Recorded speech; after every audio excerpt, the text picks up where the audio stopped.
back with Brunch, a taste of Tobago. Thank you so much, guys, for staying with us. Thank you for being a part of what we're doing today. And before we went to the break, I told you guys about hunting season. This is our our agro corner, as I like to call it. And I have a very special guest. I saw her walk in and I said, yes, yes, yes, we're going to have a conversation today. And hunting season has started. As a matter of fact, it started yesterday. And there are some do's and don'ts. And there are some conversations we have to get out into the open. So we're hoping to delve in today, and we're hoping to just answer some of the questions that you might have. Desa London-Alleyne joins us on the Brunch set, and we are going to delve in, like I said before, just a bit on hunting season, what that entails, and also what is the purpose of a game warden. What is the game warden supposed to do and not do in certain circumstances? So, Desa, thank you so much for joining us. Good morning. You look so pretty. Thank you. Yes. So, hunting season. Let's start there. So, you were saying to me when we had the break that it started yesterday. Yes, it started yesterday. Right. And so now we have to have that conversation. Now, let's go to the do's and the don'ts. Let's start there, because I know bush meat is a whole vibe. Yeah, it is. It is. I pause there because it's a whole vibe in Tobago. So let's speak on some of the do's and the don'ts. Let's start there first. Well, as she mentioned, my name is Desa London-Alleyne. I'm a game warden in the Department of Natural Resources and Forestry. Some of the do's, let's start there. The do's, make sure you have your hunting permit. The hunting permit, or state game license as we call it, can be purchased at the Inland Revenue Offices at Scarborough and Roxborough from the hours 8:30 to 2:30, right? The cost of the permit, per permit, is $100. Right? There are different categories that hunters can purchase. Whatever you decide to hunt is whatever category you come and you buy. Right. So there are different categories. There are the lizard, the agouti, the tattoo, the lap, anything like that. And But each hunter is only required 3 permits. Right. Per permit. But you have to have that. Yes, you have to have your. In order to have. Most hunters that we bounce up on, they say they never knew they had to get a state game license to hunt. They just thought as soon as the season open, they just go and hunt. But really and truly, to hunt on state lands, you require the state game license. Okay, Yeah. good.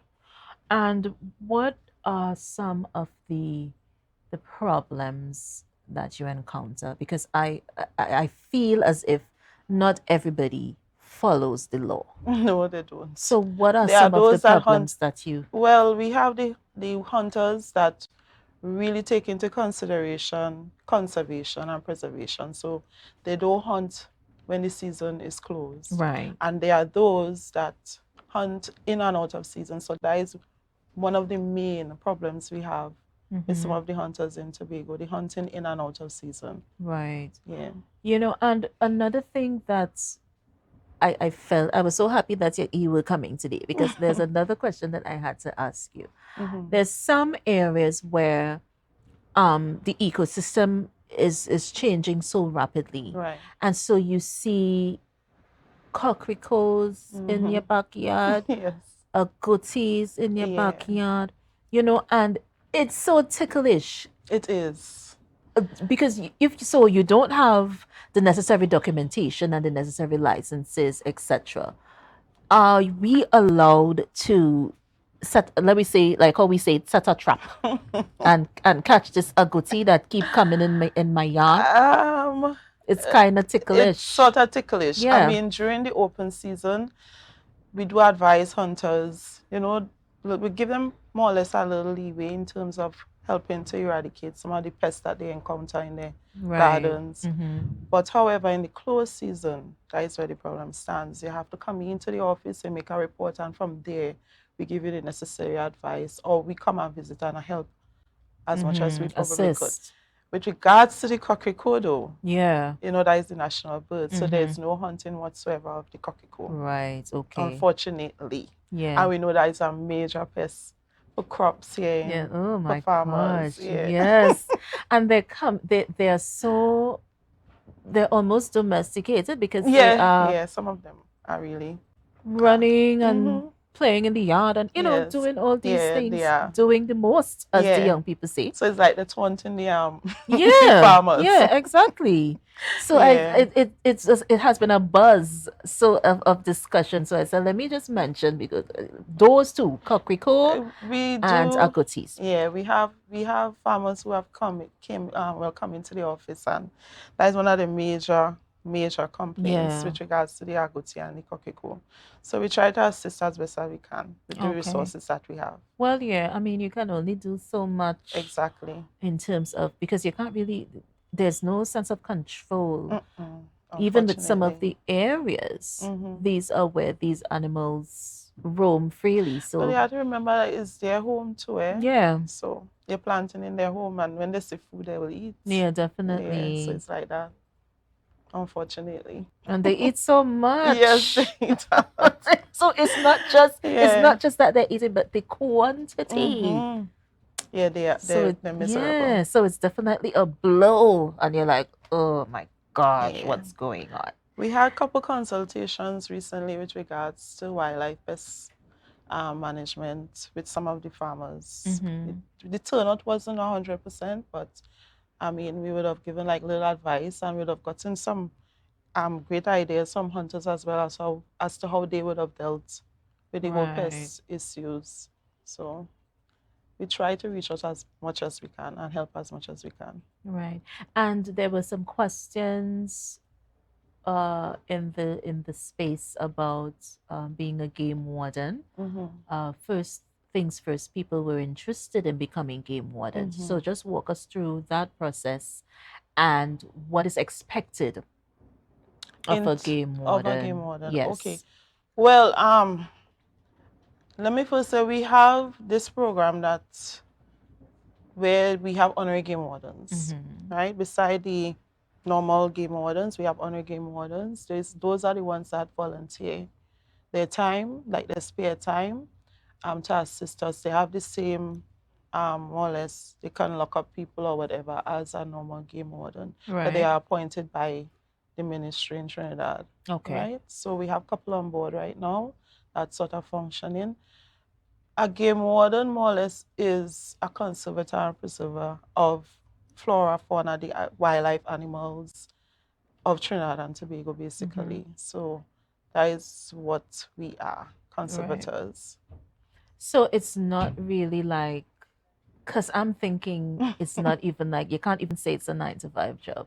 No, Is it's it? not. No, no. It's Oh not my a 9 to gosh. 5 So job. the No, it's not. hours are basically like so crazy. Yes, we have to stagger the hours, Yeah. basically, to get the job done.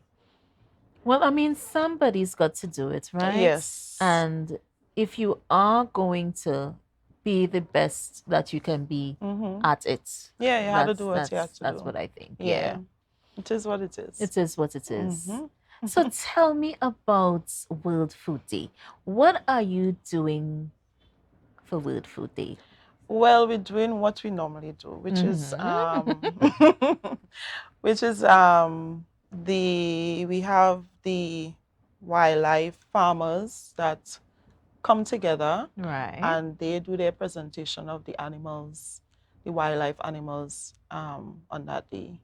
So you'll come to the usual walkthrough. It might be different this year because I think it's at the food hub, but it's the same experience. Basically. Yeah. Dr. Crooks was here some weeks ago, and he was, just walking us through, especially for the horticultural aspect of it, the sanitation and getting the place ready. And, it's exciting, but it seems like so much to do Yeah, it's a lot of work. to get this space ready. Yeah, it is. It's a lot Wow. of work. Yeah. Yeah, a lot of communication, a lot of collaboration. to So get it working. planning starts from like Yeah, way before. early in the year. Yeah, it's Because a they start to lot. meet early in the year to start to organize and plan and put things together. Yeah.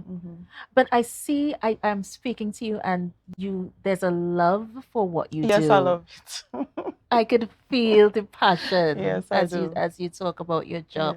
And that's one of the things that we must always strive for. Love what you do. Yeah, every day I get up, I go to your job, I must smile at Too least. many of us are walking around and Not that happy, Ugh. but you're just doing it you're because. just doing it because, yeah.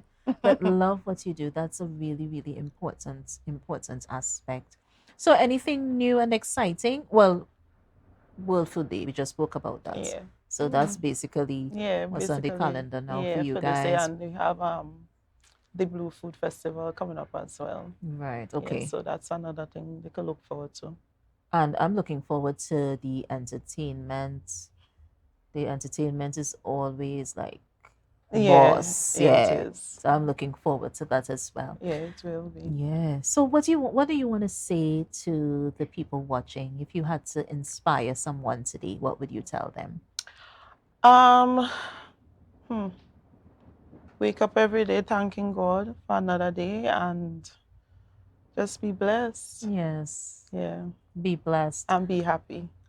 And it's so simple. There you heard it. Be blessed and be happy. Simple, simple, simple, simple. Yeah. Yeah? So we just want to thank you so much. It was my pleasure. For coming. And I know that you answered some of the questions that many people had. So I'm really happy that you took the time to come to us. That's no problem. Definitely. And I love your hair. Let me just come off. The World Food Day and things for a little while. Because when you walked in, that was the first thing I looked at. I was like, ooh, I love this. Yes. Thank you. So we're going to take a break, guys. We're going to be right back with more Brunch, a Taste of Tobago. Let us remember our trivia question for today. What is another name for the national bird, the cockrecot? This is so wonderful. I hope someone gets the answer. We're going to be right back with more Brunch, a Taste of Tobago. See you guys soon.